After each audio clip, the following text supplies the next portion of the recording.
죄사 받았으니 아버지 품 안에서 떠나 살기 싫어요.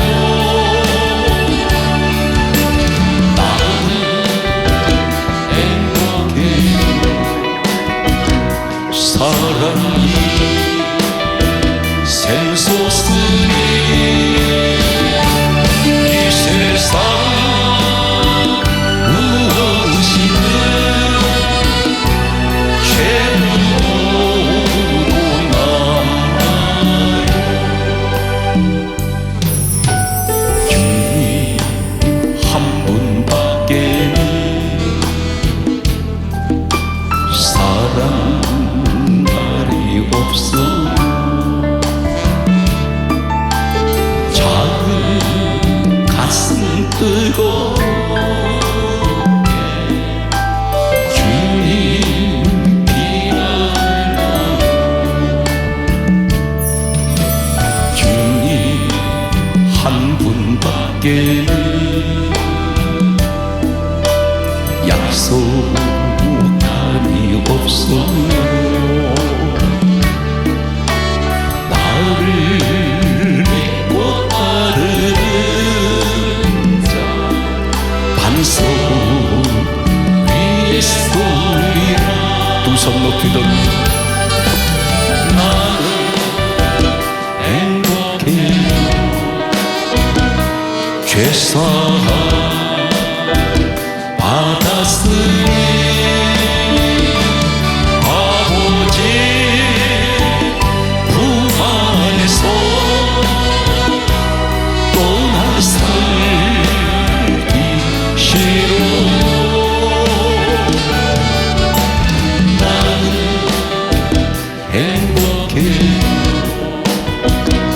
사랑이 샘솟으니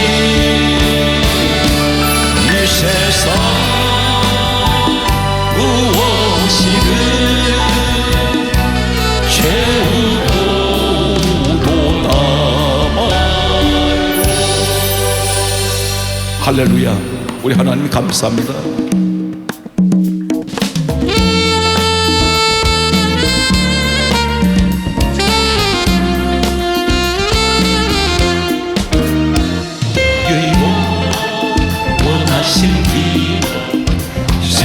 생명보다 귀하다.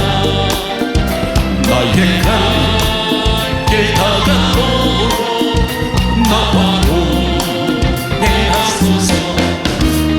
주께서 가까이 주께로 가오니 나의 갈 길 다가도록 나와 하소서. 세상 기만이라 모든 명예버리고 험한 길을 가는 동안 나와 동행하소서. 주께로 가까이 주께로 나의 길 다가도록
즐겁게 찬양해 손뼉치면서 즐겁게 찬양 할렐루야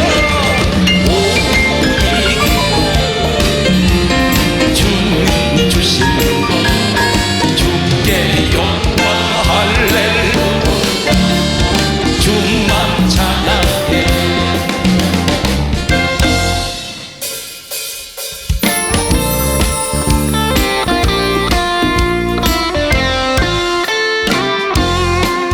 나의 길 다가도 예수 인도하시니 내 주 안에 있는 것 어찌 의심하리요 믿음으로 사는 자 하늘 위로 받겠네 무슨 일을 만나든지 만사 형통하리라 무슨 일을 만나든지 만사 형통하리라 나의 갈 길 다가도 예수 인도하시니 어려운 때가 날 때도 독한 은혜 주시네 나는 심히 고단하고 욕못 내고 살아가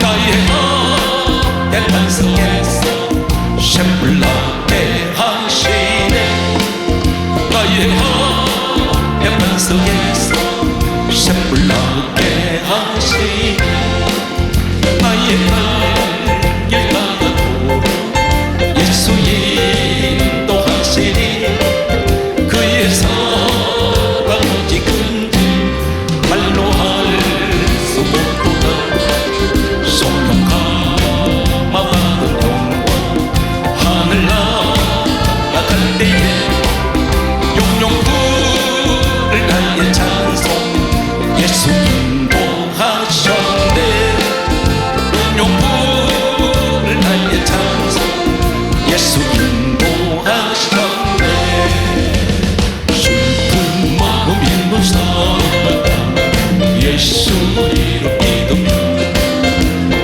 영원토록 변함없는 기쁜 마음 우리 예수의 이름 세상의 소망이요 예수의 이름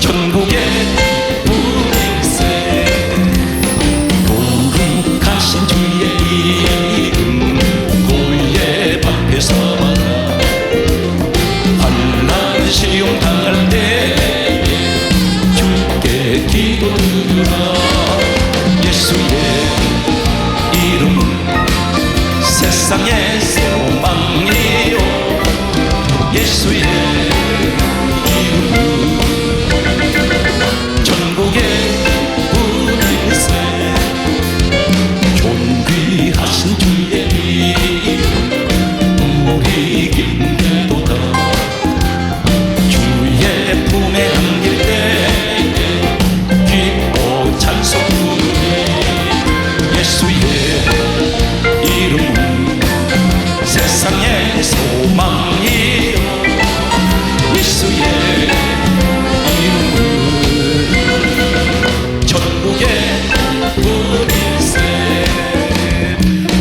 우리 갈 길 다가올 때 오좌에 나가 왕의 왕께 경배하며 멸류관을 드리 예수의 이름 세상의 소망이요 예수의 이름 천국의 기쁨일세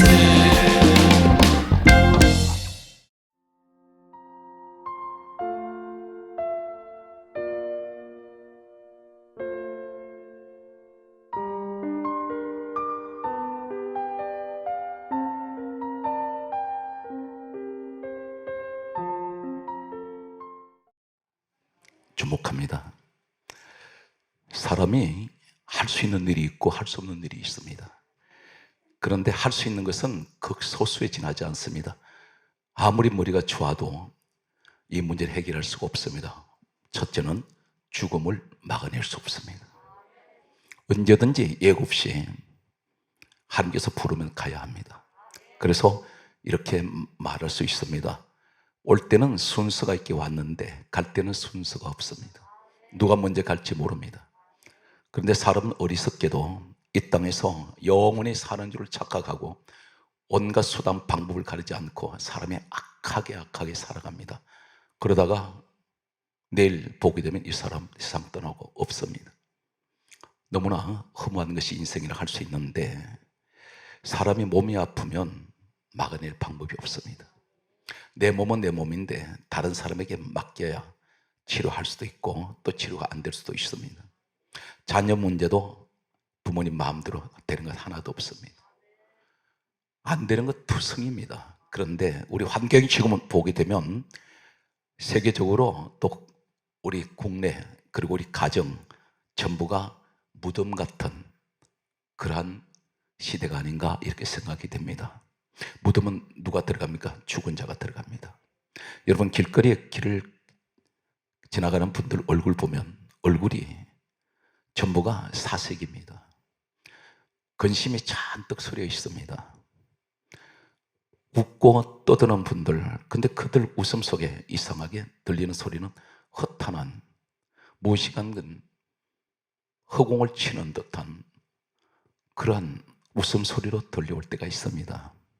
진정한 기쁨은 어디 있을까요? 오늘 살아온 성도들은 말씀을 듣고 계시다가 이 시간에 내 가정이 무덤 같고 무덤에는 살아나오는 자가 없습니다. 그런데 하나님이 그 무덤에서 살려내신다면 우리 여러분 그 가정의 주인공이 되시기 바랍니다. 오늘 예배를 드린 목적이 뭡니까? 하나 살리시려고. 말씀은 무엇입니까? 생명입니다. 그래서 말씀은 우리 하나님께서 이렇게 말씀하셨습니다. 너희가 아브라함의 하나님, 이삭의 하나님, 야곱의 하나님이라는 것을 읽어본 적이 있느냐? 그러면서 하신 말씀이 나는 산 자의 하나님이요 죽은 자의 하나님이 아니다. 이 말씀 무슨 말입니까? 내가 지금 죽을 지경인데 하나님 앞에 나왔더니 살아났습니다. 오늘 이 말씀의 주인공이 되시기 바랍니다. 성경 배경을 잠깐 소개하겠습니다. 에스겔서를 여러분에게 소개하겠습니다. 성경 66권 가운데 에스겔서가 있습니다. 에스겔을 잠깐 소개하면 이 에스겔이라는 이 책의 이름은 한 사람의 책을 기록한 사람의 이름을 책 이름으로 사용하고 있습니다. 에스겔이라는 선지자 하나님 종이 있었습니다. 그런데 그 시대 상황이 어떤 상황이냐면 하나님께서는 이 이스라엘 유다 민족을 크게 축복하셨습니다. 이 에스겔 시대 이전으로 거슬러 올라가면 모세 시대 때에 430년 동안 애굽에서 노예 생활하던 사람들이 그들의 조상이었습니다. 그런데 하나님께서는 하나님의 은혜로 그들은 총칼 가지고 싸워서 해방된 것이 아니라 순전히 하나님의 은혜로 그들을 구원하셨고 그리고 가나안이라는 곳으로 이제 데리고 오셨습니다. 이곳에 왔던 그들은 정착을 하면서 하나님께서 많은 것을 부어주셨습니다. 그런데 시간이 지나면서 하나님만 섬기던 이 사람의 타락을 해서 세상 이방인들과 섞여서 우상들을 들여오기 시작했습니다. 하나님을 섬기는 순수한 거룩한 하나님이 섬기는 이 땅에 더러운 잡신들이 전부 사방에 세워집니다. 그리고 하나님 없이 살아갈 수가 있다고 생각했던 그들은 우리에게도 왕을 세워주십시오 그랬습니다. 그때 하나님께서 신정 통치를 하셨는데 이제는 하나님의 간섭을 받기 싫다는 것입니다. 그러면서 이 사람들이 배가 부르고 살만하니까 오늘 이 시대 똑같습니다. 문제가 닥치면 급하면 엎드리는데 문제가 없고 내가 평안하다 할 때 기도하지 않습니다. 하나님과 멀어져 버립니다. 교회도 제대로 나오지 않습니다. 먹고 살만하다는 것입니다. 나는 걱정거리가 없다는 것입니다. 그런데 하나님이 지켜보시다가 이 에스겔 시대에 바벨론 제국이라는 민족을 통해서 이 유다 민족을 하나님께서는 초토화시켜 버립니다. 완전히 망하게 만드신데 몇 번 경고를 하세요. 역사를 보게 되면 BC 605년에 제1차 이 바빌론 민족이 이 유다 민족을 공격해 들어왔습니다. 전쟁이 일어났습니다. 여기서 많은 포로가 잡혀갔습니다. 이때가 역사는 기록하기를 BC 605년으로 알려져 있습니다. 많은 포로가 잡혀갔습니다. 그로부터 그래도 정신을 못 차립니다.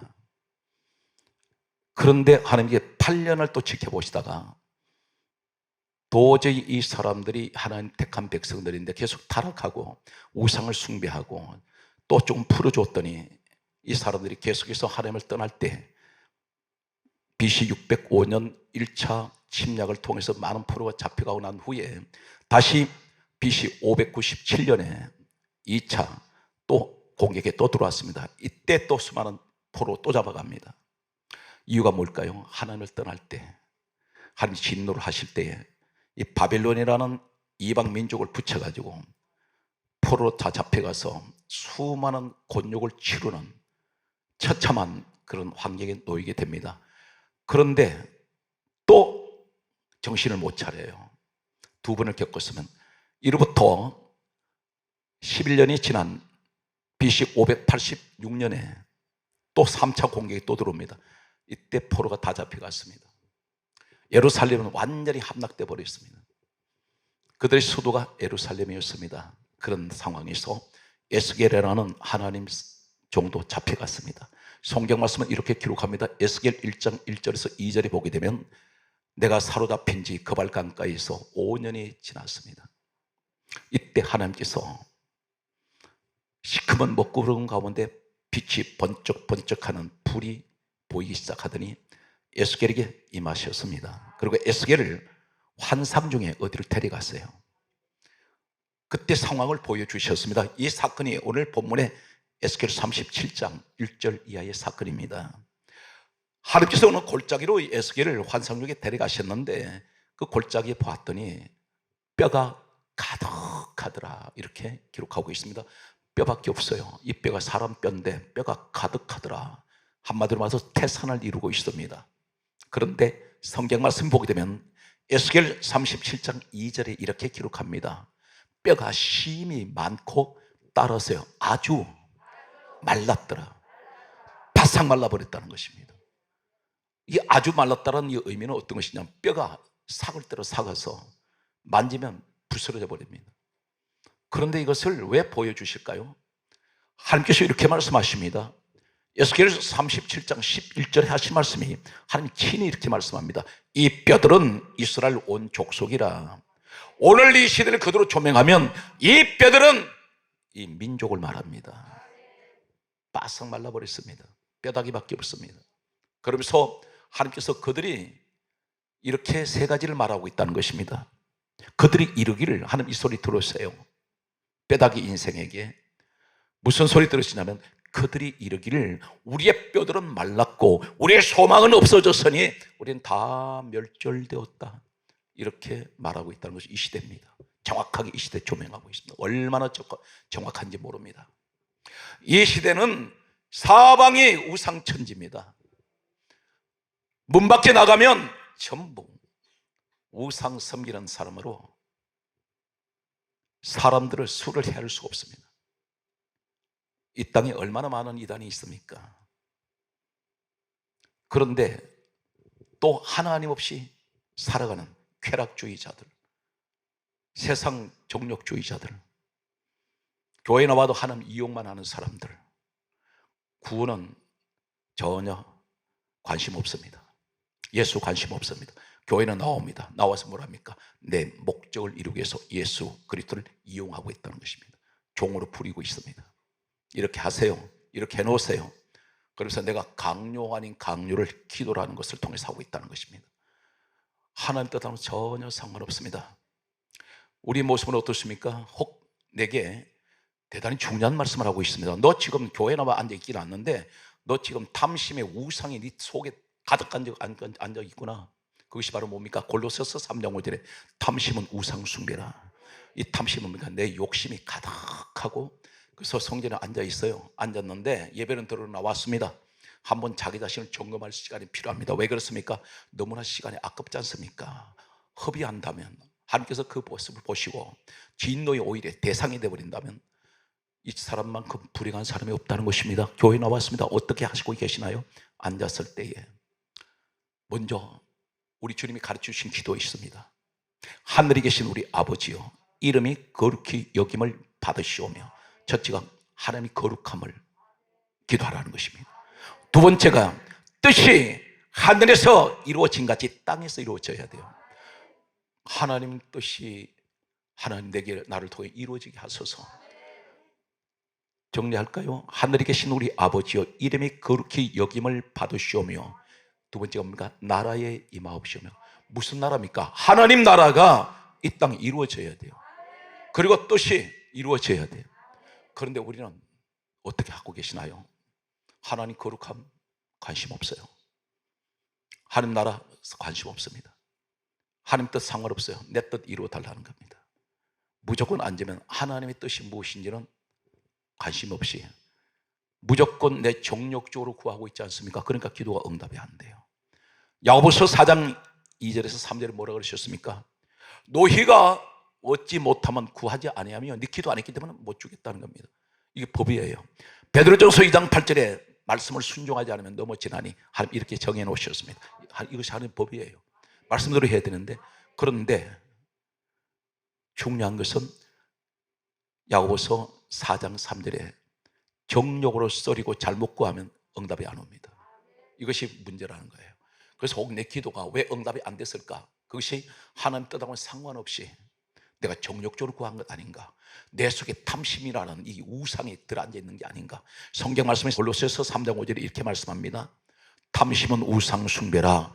이것들로 말미암아 하나님의 진노가 임한다 그랬어요. 무서운 얘기입니다.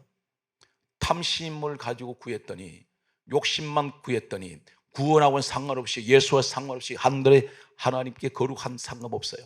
그러니까 내 목적을 이루기 위해서 교회에 나와 앉아서 예배의 말씀은 전혀 귀에 들어오지 않습니다. 그래서 내 욕심 채우려고 교회를 나온다가 말입니다. 그런데 의외로 이런 사람이 너무 많다는 사실입니다. 금식 내 정력적으로 하지 않았습니까? 거기에 정말 하나님의 영광에서 금식해 보셨나요? 에베소서 1장 23절에 교회는 주님 몸이라 했지 않습니까? 교회를 위해서 내가 진정으로 내가 몸담고 있는 그 교회를 위해서 주님의 몸된 교회, 주님 몸입니다. 우리 교회 잘 되게 해주세요. 우리 교회 항상 성령 충만하게 해주세요. 이런 기도를 해보셨냐 말입니다. 그런데 그 기도는 전혀 지금까지 신앙생활하면서 그런 금식 해본 적이 없어요. 단 한 기도 해본 적 없습니다. 단 한 가지, 나를 위한 기도만 하고 있다는 겁니다. 그래서 이 기도가 우리 예수님 뭐라고 하셨습니까? 너희는 무엇을 먹을까, 무엇을 입을까, 무엇을 마실까 구하지 말라. 이것은 너희 아버지께서 알고 계신다. 그러므로 뭘 구하랍니까? 너희는 먼저 그 의와 그 나를 구하라. 그리하면 이것을 너희에게 더해 주신다 그랬잖아요. 그런데 우리 엉뚱한 걸 구하고 있습니다. 한 예를 들까요? 솔로몬, 이 사람 돈 달라 했습니까? 부귀영화 달라 했습니까? 안 했습니다. 지혜 달라 했습니다. 하나님이 이 기도를 들으시고 하나님 마음에 맞는지라. 그래서 내가 너한테 무엇을 줄고 한 주시고 싶은 것이겠어요. 그랬더니 이 사람은 지혜를 달라 그랬더니 너가 구하지 아니한 부와 영화도 너에게 주겠고 너와 같은 자가 너 열왕 중에 없다. 사랑하는 성도 여러분, 오늘 이 자리에 이제 신년 새해 들었습니다. 내가 내 스스로 무덤을 만들어 놓고 있는 사람들이 계세요. 이 무덤 완전히 열어 제끼는 오늘 이 시간 되시기 바랍니다. 그런데 한 가지 대단히 중요한 것은 하나님께서 그 이스라엘 온 족속이라고 말씀하시는 이 뼈들, 에스겔 31장 11절 말씀에 그렇게 말씀하시면서 세 가지를 말씀하셨습니다. 이 뼈들은 이스라엘 온 족속이라. 그들이 이르기를 우리의 뼈들이 말랐고 그리고 우리의 소망은 없어졌으니 우리는 다 멸절됐다, 망했다는 것입니다. 이 말이 순서가 있어요. 내가 말라버리면 소망 없어집니다. 소망 없어지면 망해버려요.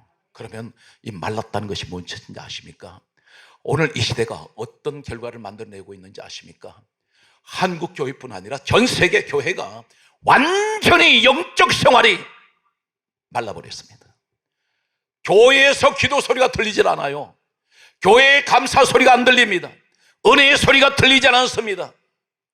완전히 바닥입니다. 마른 뼈같이 되어버렸습니다. 사랑하는 성도는 대단히 중요한 말씀을 한 가지 소개하겠습니다. 예수님이 직접 가르쳐 주셨습니다. 여러분한테 지금 그런 일들이 일어나고 있는지 몰라요. 무슨 일입니까? 아마 이렇게 반문할지 모르겠습니다. 모든 분들은 교회에 나오시면 다 들으셔야 돼요. 어떤 내용이냐면 마태복음 12장 43절에서 45절을 소개합니다. 잘 들으세요. 귀신이 사람에게서 나갔습니다. 성경 그대로입니다. 귀신이 사람에게서 나가서 물 없는 곳으로 쉬기를 구하러 돌아다닙니다. 어디를 찾아요? 귀신은 물 없는 곳. 물 없는 곳이 어디예요? 말라버린 곳, 황무지. 오늘 심령이, 이 귀신이 어디서 나갔습니까? 사람에게서 나갔습니다. 그런데 돌아다니다가 물 없는 곳을 찾아 돌아다니는데 구하지 못하고 이렇게 말합니다. 귀신이 내가 나온 내 집으로 다시 돌아가리라. 사람 몸이 집이라는 겁니다. 귀신은 어디다 집을 짓냐? 사람 몸속에 집 지어요. 귀신은 영적 존재입니다. 귀신 들어갈 때 감각 없어요. 마치 숨을 들이키고 내쉬는 이 공기와 같습니다. 영적 존재이기 때문에. 예를 들겠습니다. 요한복음 13장 2절에 마귀가 가룟 유다에게 예수를 팔려는 생각을 넣었더니, 그러면 말씀하면서 요한복음 13장 27절에 사단이 그 속에 들어간지라. 가룟 유다는 몰랐습니다. 근데 들어앉아 버렸어요. 이게 사단이 가룟 유다 속에 주인 된 거예요. 오늘 이 사실로 보면 무슨 얘기냐면, 내 심령이 말랄 때에, 기도가 말라버릴 때에, 영적 생활이 말라질 때에, 은혜가 말라지면, 믿음이 말라지면 반드시 누가 틈타느냐? 귀신이 들락거립니다. 예수님 그걸 가르쳐 주신 거예요. 그런데 내 집이라 그래요. 사람 몸속에 집 지어놓고 물이 없으니까 이 귀신이 여기저기 돌아다닙니다. 물 없는 곳 찾으러 돌아다니는데, 여기서 대단히 중요한 것은 이 귀신이 혼자 들어가는 것이 아니라 성경 그대로 강조하고 있습니다. 마태복음 12장 43절에서 45절에 말씀하시기를 그전보다 더 악한 귀신 7을 데리고 들어갔다 했습니다. 이 사람 형편이 더 심하게 되는지라. 이게 남의 얘기가 아니란 말이에요. 이 시대에 대단히 중요한 영적 이야기입니다. 말라버리면 안 돼요. 시대가 각박할수록, 지금 예배를 못 드리게 만드는 이런 극한의 시대에 우리 어떻게 됩니까?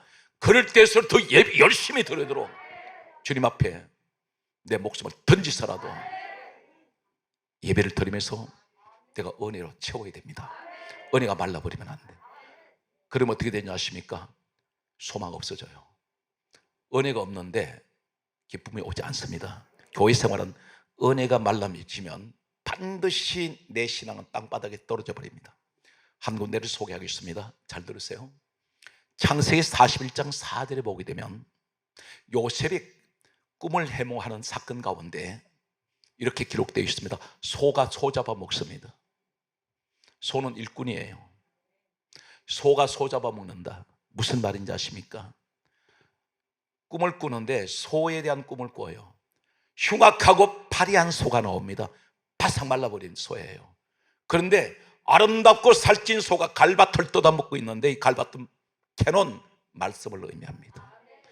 왜 갈대를 갖다가 말씀으로 의미하냐면, 고대 시대 때는 종이가 발명되기 전에는 이 갈대를 잘라서 찧어서 접을 내어서 말려놓으면 종이 대용으로 썼습니다. 주로 어디에서 가장 많이 생산되냐면 나일강 주변에 갈대밭이 수없이 우거져 있습니다. 그 당시 애굽입니다. 종이로 유명한 그 지역이 바로 애굽 지역이었습니다. 그런데 소가 갈대밭을 뜯어먹는다는 것은 오늘날 복음적으로 얘기하면 말씀을 먹는 일꾼입니다. 그런데 아름답고 살찐 소예요. 그런데 흉악하고 말라버린 파리한 병들은 소는 갈밭에 관심이 없고 같은 물 속에 있는데, 은혜 가운데 있는데, 이 흉악하고 파리한 소가, 바싹 말라버린 소가 살찌고 아름다운 소를 잡아먹습니다. 이 말이 무슨 말입니까? 교회 안에 은혜가 말라버린 사람이 사람을 넘어뜨려요. 실족시킵니다. 은혜 충만한 사람은 절대로 사람 넘어뜨리지 않습니다. 마음속에 기쁨이 있는 사람은 절대 입에서 부정적인 말 하지 않습니다. 그런데 은혜가 바싹 말라버릴 때에 내 속에 짜증이 내 속에 들어오게 되고, 혈기가 들어오고, 사람들에서 자꾸만 비판, 헐떡기 시작합니다. 이것이 뭐냐? 은혜가 말랐다는 증거예요. 여러분 은혜 체험해 보셨을 겁니다. 은혜가 체험하면 웬만한 말은 그냥 넘어갑니다. 그런데 은혜가 바닥났을 때 사소한 말 한마디에 사람이 싸움이 되게 되고 주먹질 오고 갑니다. 은혜가 충만했을 때는 그냥 넘어갈 일을, 내가 은혜가 충만할 때는 누가 따귀를 때려도 화가 나질 않아요. 그런데 은혜가 말라질 때 반드시 내 심령이 강팍해지더라는 것입니다. 오늘 한 가지 더 소개하겠습니다. 엘리야 시대 때 왜 3년 6개월 동안 하나님 하늘문 닫은지 아십니까? 성경 말씀은 이렇게 기록하고 있습니다. 열왕상 16장 32절에 보게 되면 33절까지 하나님이 섬기는 땅에 바알 아세라 신이 들어왔어요. 이세벨이라는 여자가 시집을 오면서 이 여자가 바알신과 아시라 우상신을 데리고 들어왔습니다. 그걸 가지고 들어와서 그걸 섬기도록 만들었습니다. 하나님이 진노하세요. 그래서 열왕상 17장 1절에 보면 이렇게 말씀합니다. 내가 비를 내리지 아니하리라. 3년 6개월 동안 비 안 내립니다. 오늘 이것이 무엇입니까? 말라버려요. 바싹 말라버립니다. 오늘 살아오신 오늘은 내 심령이 마르면 안 됩니다. 저는 이렇게 말씀드립니다. 다 이 시대가 쭉정이야. 아니에요. 쭉정이 가운데 알곡이 있습니다. 저는 여러분이라고 믿습니다. 다 기도하지 않는 것이 아니라 기도하지 않는 사람 가운데 기도하는 사람이 있어요. 다 은혜가 말른 것이 아니라 은혜 말른 가운데 은혜 충만한 사람이 있습니다. 그러면 여러분 이 자리에 앉아 계신 거예요. 이해가 되십니까? 그래서 희망이 없다가 아니라 사람은 위기를 만났을 때 여기서 용사가 영웅이 나옵니다. 영웅은 반드시 난세에 나옵니다. 위기 때 영웅이 나오게 되어 있습니다. 여러분의 믿음의 영웅 되십시오. 기도의 영웅이 되세요.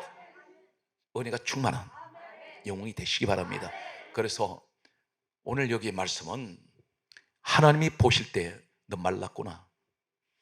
그들이 이르기를 우리의 뼈는 말랐고 소망이 없어졌으니 우리가 다 멸절되었다 할 때 어떻게 되겠습니까? 하나님께서 방법을 가르쳐주세요.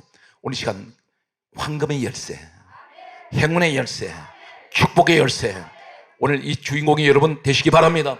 이 말씀을 손에 붙드세요. 오늘 성경 말씀은 이렇게 기록하고 있습니다. 하나님께서 가르쳐 주십니다. 이 에스겔을 통해서 말씀하시기를 너는 마른 뼈들을 향하여 에스겔 37장 4절에 이렇게 말씀합니다. 이 마른 뼈들을 향하여 너는 말씀을 대언하라. 그렇게 말씀합니다. 그때 에스겔이 하는 말이 너희 마른 뼈들아 여호와의 말씀을 들을지어다.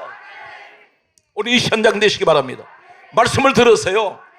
방법이 없다고 말하지 마세요. 나에게는 방법이 없는데 하나님은 방법이 있습니다. 하나님 말씀을 들으면 성경 말씀합니다. 에베소서 6장 17절에 성령의 금 하나님 말씀을 가지라. 오늘 저는 다른 거 이렇게 말씀드리고 싶습니다. 하나님 내게 성령을 주세요. 어떻게 하면 성령이 임하십니까? 사도행전 10장 44절에 말씀합니다. 성령께서 말씀 듣는 사람에게 내려오시니, 성령 하나님께서 찾아오는 사람이 있습니다. 그렇게 성령 받으려고 금식도 하고 기도를 했는데, 그런데 성령께서 언제 사모하는 사람이 누구냐면 말씀 듣는 사람들. 그 말씀이 어디 있습니까? 성경 66권 이 말씀입니다. 오늘 현장이 바로 여러분 그 현장 되시기 바랍니다. 그러므로 저는 이렇게 강조합니다. 주여, 오늘 이 시간에 오늘 이 성도들이 하나님 말씀을 듣고 있습니다. 이 자리에 성령이여 임하여 주셔서 성령을 물붓듯이 부으시는 이 현장이 되게 하여 주시기를 간절하게 소원합니다. 할렐루야. 이 민족이 위기 앞에 하나님 앞에 나와서 말씀을 들어야 됩니다. 말씀 들으면 하나님께서 하늘문 열어주십니다. 마른 뼈 살려야 됩니다. 오늘 성경 말씀에 보게 되면 너희 마른 뼈들아 여호와의 말씀을 들을지어다 했더니, 성경 말씀은 이 말씀을 에스겔이 절했을 때에 에스겔 37장 7절에 보면 뼈들이 서로 맞아서 서로 연결되더라. 이 말이 무슨 말입니까?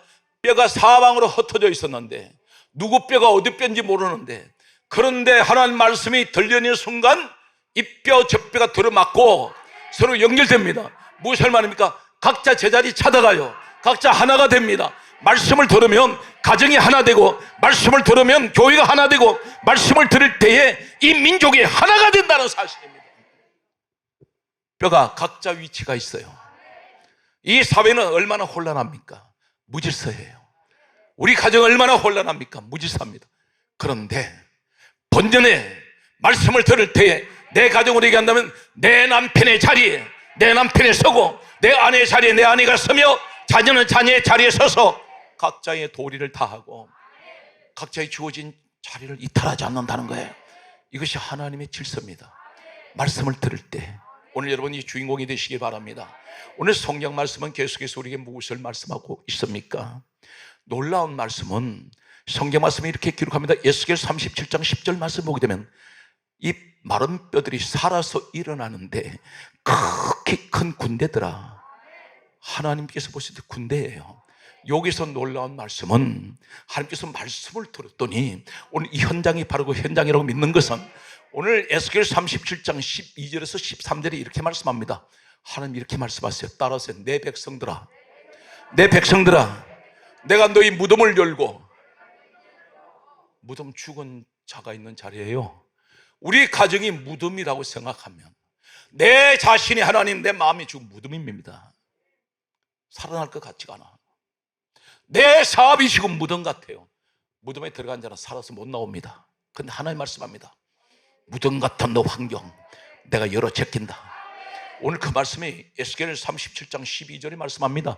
어떻게 됩니까? 말씀을 들으면 말씀 듣는 사람에게 무덤 여시겠다는 것입니다. 내가 너희 무덤을 열고, 내가 너희 무덤을 열고 거기서 나오게 할 것이라 했습니다. 그렇다면 사랑하는 성도 여러분, 전 성경에서 누가 무덤을 열었던 사건이 누가 일으켰나요? 오늘 성경 보게 되면 이 내용이 무슨 내용이냐? 구약 이야기 전체가, 신약도 마찬가지입니다만 요한복음 5장 39절에 이 성경은 내게 대하여 정언한 것이야. 예수님 이야기입니다. 과연 그럴까요? 마태복음 성경 말씀을 보게 되면 27장 50절에 보게 되면 예수님 십자가에서 운명하십니다. 운명하시는데 바로 위에서 52절에 놀라운 일은 예수님 운명하시면서 무덤이 열리며 자던 성도가 일어납니다. 여기 보니까 죽었다가 아니에요. 무덤 안에 자고 있었다는 겁니다. 예수 안에 있는 사람은 죽어도 잔다고 말씀합니다.